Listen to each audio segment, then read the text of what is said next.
शासन आदेश के बाद भी भूमिधरी जमीन पर जबरन कब्जा।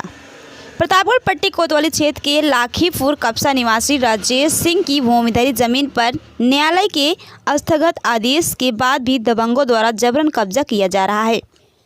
पुलिस द्वारा हस्तक्षेप के बाद भी दोबारा निर्माण कार्य शुरू हो जाता है। लूट, बलवा जैसे संगीन अपराध दर्ज होने के बाद भी दबंगों पर नहीं हुई कोई कार्रवाई।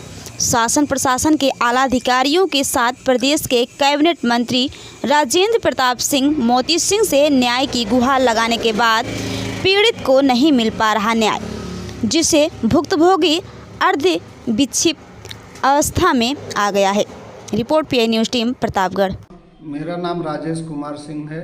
गांव लाखीपुर कपसा है। थाना कोतवाली पट्टी, जिला प्रतापगढ़, तहसील पट्टी। क्या मामला हुआ आपके साथ, क्या हो रहा है? मेरे साथ 13 जून 2020 से घटनाएं घटित होना चालू हो गई। क्योंकि इसके पहले मुझे पता चला था मेरे चाचा जी के कोई लड़के नहीं हैं, मैं अपने पिताजी का अकेला संतान हूँ। चाचा जी का 45 साल तक मैंने सेवा किया, लेकिन उसके बाद वो कुछ भूमाफिया के हाथ लग गए, जिसकी वजह से भूमाफिया लोग साजिश करके मेरा आबादी गाटा संख्या 666 और 625 अवैध रूप से कब्जा करने लगे, जिसकी शिकायत मैंने श्रीमान थाना प्रभारी पट्टी को दिया। तो 1-2 दिन तो थाना प्रभारी ठीक ढंग से काम किए, लेकिन उसके बाद मिली भगत करके पता नहीं क्या क्या अंदर हुआ, भगवान जाने, सब जानते भी हैं, करके फिर हमको परेशान करना चालू कर दिए। मतलब पुलिस आपकी सुनवाई नहीं कर रही है? कोतवाल पट्टी नरेंद्र सिंह। बाकी पुलिस का मैं दोष नहीं दूंगा, क्योंकि पुलिस अपनी असमर्थता व्यक्त कर रही थी कि इंचार्ज जो कहेंगे वही मैं कर सकता हूं। हमें तकलीफ है आपकी बात को लेके, लेकिन मैं करूं क्या? इंचार्ज जो कहेंगे भैया मैं उतना ही कर सकता हूं, अगर और कुछ करना है तो आप कप्तान साहब के पास जाएंगे। और आपके साथ छिनैती, लूट, मारपीट भी हुई है? जी, ये मेरे साथ घटना ऐसी हुई कि मेरे विपक्षी हैं लाल साहब सिंह और चक बहादुर सिंह, ये दोनों मेरा 666 नंबर कब्जा करना चाहते थे, जिसका दीवानी में मेरा स्टे चल रहा है। तो पुलिस बुला करके मेरे में नाली खुदवाने लगे। मैंने उसका विरोध किया कि नाली मत खुदवाओ, स्टे है, फिर भी नहीं माने, नाली खुदवा दिए मेरे में। लेकिन इसी बात को लेकर के चक बहादुर सिंह फ़ोन करते हैं रात को 10 बजे, फिर उसके बाद उनका लड़का फ़ोन करता है रात को 10 बजे। उसके बाद दोनों लोग हमको धमकी देते हैं। जस्ट 2 मिनट के बाद घर पे आके 10 बजे के बाद रात में ये लोग हम लोगों को बुरी तरह मारते हैं, पूरे परिवार को, मेरी बूढ़ी माँ को ढकेल देते हैं, उनको पैरों से कुचल देते हैं।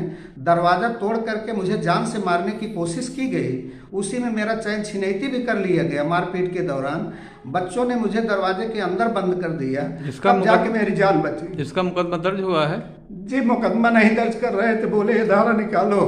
मैं नहीं बोला, मैंने कहा धारा नहीं निकालूंगा, तब जाके मुकदमा दर्ज किए, परंतु कार्रवाई कुछ भी अभी आज तक नहीं हुई। वो लोग सो के घूम रहे हैं। आज क्या घटना हुई आपके साथ? आज की घटना है कि मेरा भूमिधरी चक है 615 नंबर और 617 नंबर। विपक्षी लोग उस चक को 20 साल से रोक के रखे हैं। ये झूठ बोल करके चक की पैमाइश करवा लो। मैं बोलता हूँ कि आपका क्या है, तो बोलते हैं मेरा 623 नंबर। हमने कहा आपका नंबर जब अलग है तो मुझे पैमाइश कराने की क्या जरूरत है? 623 नंबर नवीन पड़ते ही आप पैमाइश में क्या कर रहे थे आज? ये निर्माण कार्य परसों भी कर रहे थे, तो मैं उसके लिए मना किया, चूंकि लेखपाल कानून को सब गए थे, मना करके आए थे, कभी फाइनल नहीं हुआ, कुछ मत करना।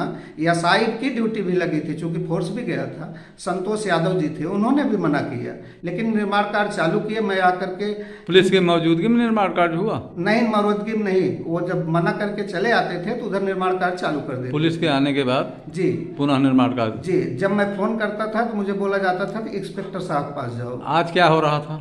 आज भी निर्माण कार्य वही चल रहा था। बाहरी अराजकता तो थे? जी जी, बाहरी लोग भी थे। कितने लोग थे? कम से कम 20-25 की संख्या में। मेरा बच्चा वहां पे गया वीडियो बनाने के लिए, तो उसका मोबाइल छीन लिया गया, मोबाइल के सारे फंक्शन को डिलीट कर दिया गया। पुलिस आई तब जाके मोबाइल दिलवाई है। मतलब पुलिस पहुंची? जी जी, पुलिस 112 नंबर बुलाया हूँ, तो उसके सामने मोबाइल दिलवाई गई। तो अभी क्या निर्माण कार्य चालू है? जी, अभी भी निर्माण कार्य चालू है। थाने की पुलिस गई है, उसको बैठ करके वहाँ पे रखा रही है। अच्छा, निर्माण कार्य हो रहा है? हो नहीं रहा है, रुका हुआ है, क्योंकि पुलिस बैठी हुई है। तो जैसे वहाँ से पुलिस हटती है, निर्माण कार्य लोग कर लेंगे। तो आपको आशंका है कि पुलिस करते हैं पुनर्निर्माण का शुरू जी करेंगे? जी, पूरी 100% गारंटी, आशंका नहीं। ये लोग कुछ भी करने के लिए तैयार हैं, मुझे मारने के लिए, मेरा जमीन कब्जा करने के लिए। कहते हैं जिसकी लाठी उसकी भैंस। आपको आज तक कहीं से न्याय नहीं मिल रहा है? कहीं नहीं न्याय मिला। मैं सबके पास गुहार लगा चुका हूँ, न कोई ऐसा अधिकारी ही नहीं बचा है नीचे से ऊपर तक जिसके पास प्रार्थी नहीं गया हो, नहीं रोया हो। आपने कैबिनेट मंत्री मोती सिंह से भी जी जी, माननीय मंत्री जी से मैं 10 बार इस संदर्भ में मिल चुका हूँ, लखनऊ से लेके घर तक। माननीय मंत्री जी मेरा बहुत ही सहयोग किए हैं, लेकिन उनके भी कहने का कोई मतलब नहीं निकलता है इंस्पेक्टर साहब के सामने। चलिए, थैंक यू, धन्यवाद। जी।